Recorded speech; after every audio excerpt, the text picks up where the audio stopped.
Hey teachers, my name is Will Stewart. I'm a science teacher at Alney High School in Alney, Texas, and this is my third year teaching, and I just wanted to give you some insight into how I'm using science news in the high schools, magazine articles, and online resources in my online teaching now. The way that I use it is normally in the classroom, I would send the article home with them, either online or they could take a print copy. And their responsibility is to read that article and then come back the next day with pertinent comments, questions, arguments, agreements, anything that works.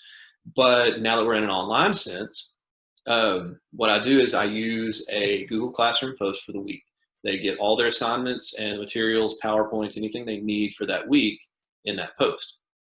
And if you look where the blue arrow is, I tell them that the discussion post pertaining to the article, I'll make a separate post for that. It's due at the end of the week, so they have Monday through Friday to do that. And their only requirement, they have to stay on topic, but their only requirement is to make one original post and then respond to another student's post or to one of my posts. So what that looks like when I post the article is something like this. So I give them two articles in this one. We were talking about CRISPR and gene expression and that sort of thing. And I kind of made this one into a little bit more in-depth discussion. They had to read the two articles and then do their usual comments, but then they also had an assignment to make up their own hypothetical animal. So it was just kind of a fun article to introduce the idea of CRISPR-Cas9 for our biotech unit.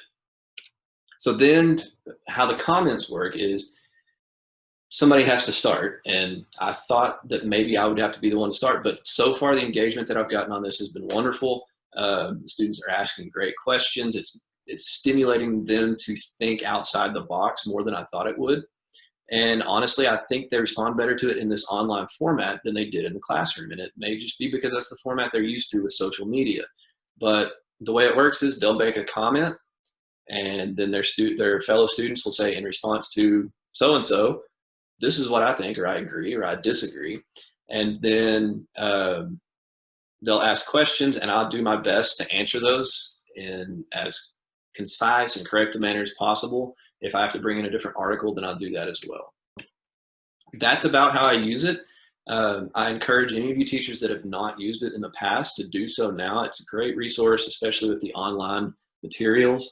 If you get signed up and you get the educator resources, you get emails that give you an educator guide with comprehension questions, discussion questions, and then activities that you can have students complete in a classroom or outside of a classroom. So it's a really wonderful resource, and I use it pretty religiously, at least 2 to 3 times in 6 weeks, if not once every week. So again, I encourage you to use this. I just want to thank the Science News in High Schools for asking me to do this video, and also for all of the help that they give and the resources that they provide. So my name is Will Stewart, and thank you very much.